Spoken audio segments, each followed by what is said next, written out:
This is NDTV, and you're watching Classics. Hello and welcome to Boss's Day Out on NDTV. It's a cold winter morning here in Delhi and we're inside a farmhouse where Andrew Horne, the managing director of Xerox India, lives. Xerox, as you know, is a $16 billion company, the world's largest document management firm. But for most of us, it's one brand that's become synonymous with photocopying. It's 7 in the morning and let's see what Andrew is doing.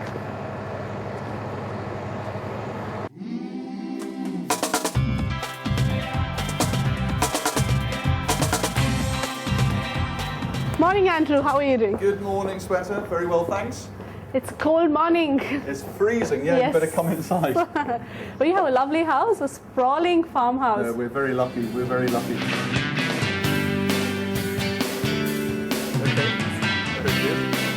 So you have a mini gym downstairs? Yeah, I mean, well, like the amazing you're thing on about this house is it has a huge basement that's the same footprint as the house. So yeah.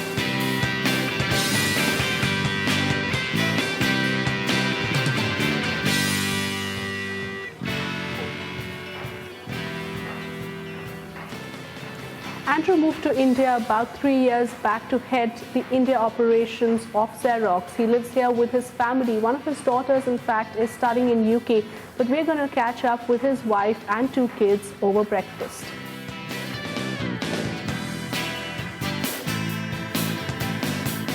Hi Emma, Shweta, good morning. How are you doing? Very nice meeting you. Hi, I'm Shweta. Rufus and Hi Lara. Rufus. Hi Lara, good to meet you.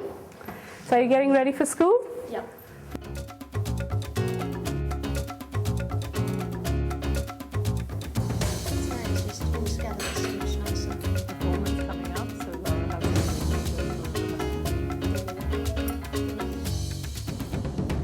So you've been living here for 3 years as well. You Yes, moved in yes. with Andrew. Yes, he came a little before us, and then we came in the summer when we finished school where we were before. So are you liking it here? Do you Very like? much. Yeah, yes. yeah. No, I believe you have very strong India connections already. I mean, Yes, I was keen to come. It's a bit of a joke that I, we moved this way because I was very happy to come to India. I have a sister that lives in Delhi. Oh, Only okay. She's Delhi-based. She's been here. So Lara, tell us about your interests. What do you enjoy doing? Riding and dancing. Oh, great. Riding is something we're going to do in the evening, but you're going to show us a bit of your ballet in the evening too when we come back? No. No, I believe even your family used to live in India. Is that correct? Yes, well, actually, my grandfather spent most of his life, working life in India and in Chittagong. Oh, And he was in oil and then tea. excellent. So, and as a result of that, my mother was born in Calcutta.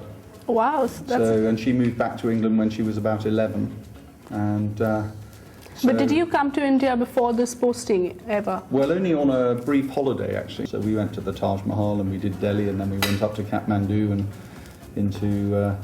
it was indeed a joy when we were asked whether we'd like to come here because we both really wanted to come here for different reasons, but effectively because I think we both feel there's some roots here.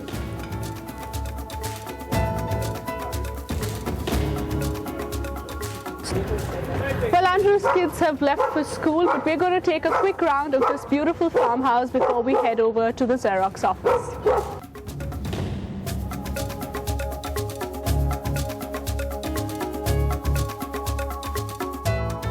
So how old is Max? Well, we're not quite sure. We think he's about 5 years. But Okay. we picked him up from the street in Cairo. Oh, really? Well, he'd been dumped at some stables. We used to ride there, and some guy had left him there as a young dog. Oh, but he looks very well looked after Well, now. a friend Yeah. of ours rescued him, and she couldn't keep him, so she rang us up and said, "How about it?" Oh, And I was like, "No, no, no," and then met him and decided he was quite a special dog, and then we. So I was then So then- set up. oh. I went around there under the auspices of having a drink, and I was introduced to Max, and he was so As a- lovely that we decided we would take To him. adopt him. Okay, wonderful.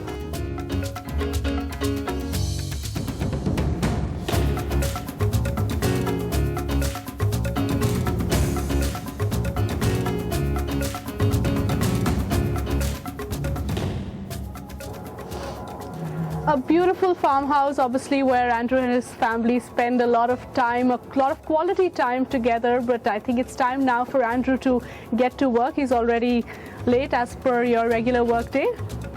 Just a little bit.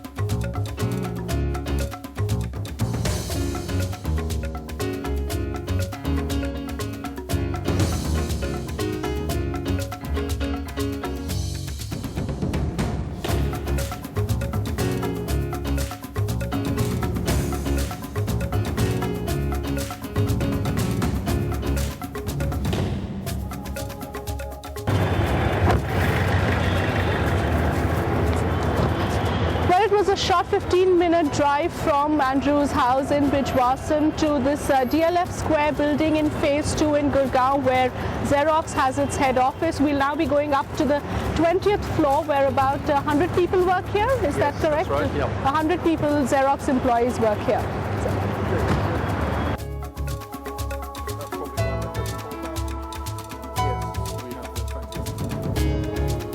No, first thing is clear Clearing the mails. emails that Yeah. come in from the US overnight, perhaps. And, Yes, so that's then quite we'll- a tough task.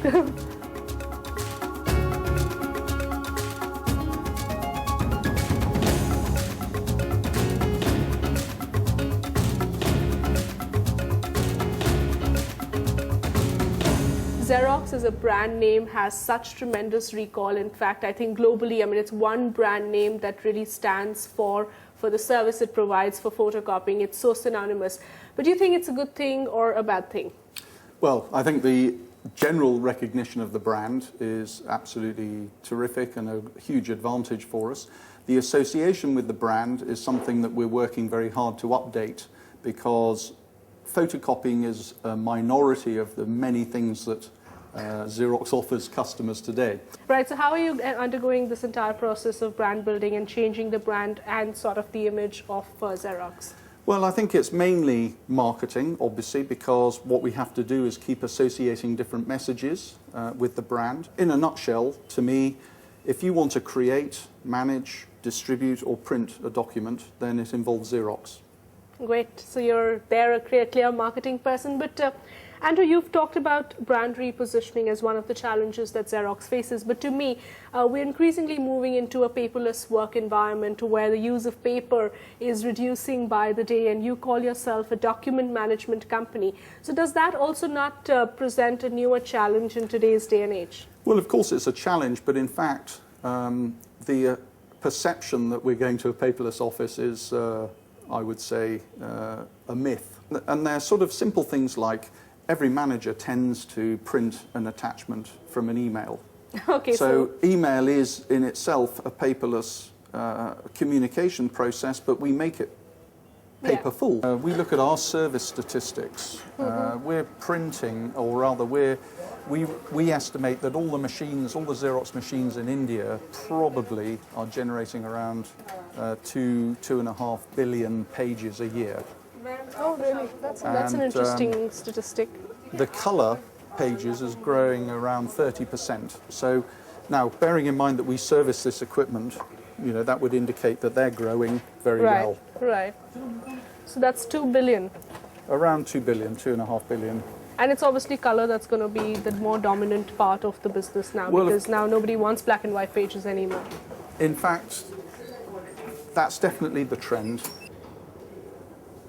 Customer relationship management is perhaps the one important task that Andrew does, and that's why he's taking us right now to meet one of his customers. Xerox today has over 100,000 customers in India alone, but the one that we're visiting right now, a company called Perfect, is one of the larger customers that has the latest technology of Xerox.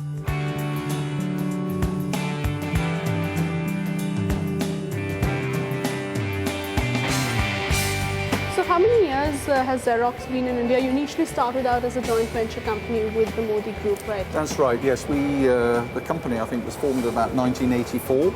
Okay. And then in 1999, Xerox took management control as the FDI regulations allowed greater ownership. And then since 2004, we've been Xerox India Limited, and totally independent, as it were. But what is the strategy going forward? Are you looking at major expansion plans in India, scaling up your investments, or how is it going to really work? Yes, absolutely. I think that the first phase from taking management control was to sort of become fully a Xerox subsidiary, and we've done that. And now we're looking at growth.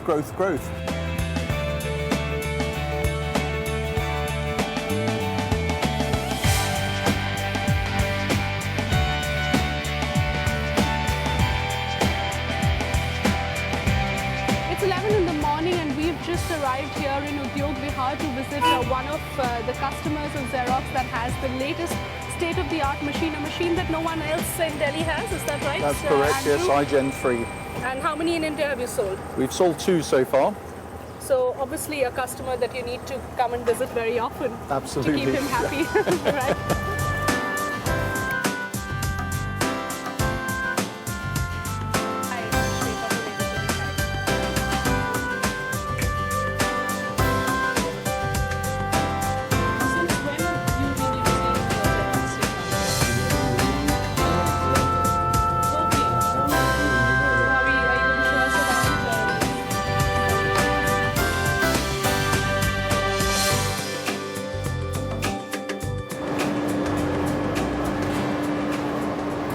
Well, the machine that you can see behind me is the latest product that Xerox launched in India last year. It costs 4 crore rupees, or just about $1 million. And interestingly, Ashwini is the only customer in Delhi who owns this machine. Why would Ashwini spend this kind of money? I'll ask him that later, but what's the technology that Xerox brings for... Okay, well, I think first of all, it's the paper handling.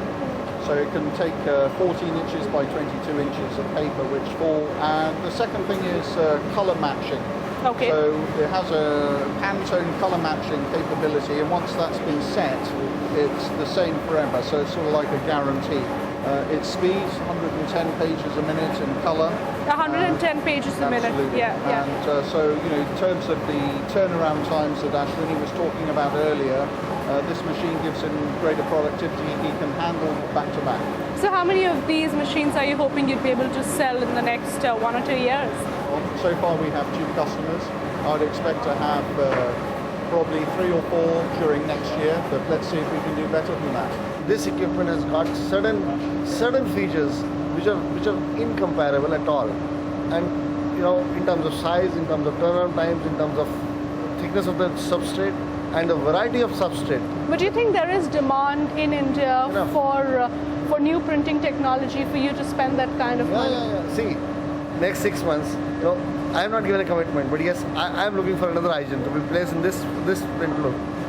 That's the kind of volume I'm talking about. Wow, that's quite interesting. Here we have Andrew, who heads Xerox India and one of the most prized customers of Xerox. And Andrew, obviously a great salesman, because he's just sold this one box for 4 crore rupees and the customer's already willing to place an order. Obviously many more boxes are going to be coming here to perfect to Ashwini, if the enthusiasm right now is any indication, Andrew. Well, it certainly sounds like it, and it was definitely a worthwhile visit. That's right. Best of luck with your opportunities.